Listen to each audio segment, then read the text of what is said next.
One is most students receive their information through social media.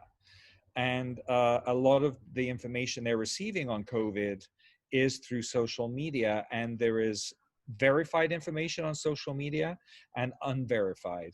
And even though companies like Facebook and YouTube are trying to censor or stop a lot of misinformation and fake news being broadcast, they can't.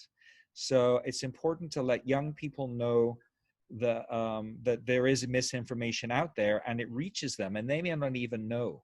So I try to, like on Instagram, there are celebrities that are giving pieces of misinformation about G5 causing COVID. And there was a famous British rap singer who spread that, retweeted that type of misinformation.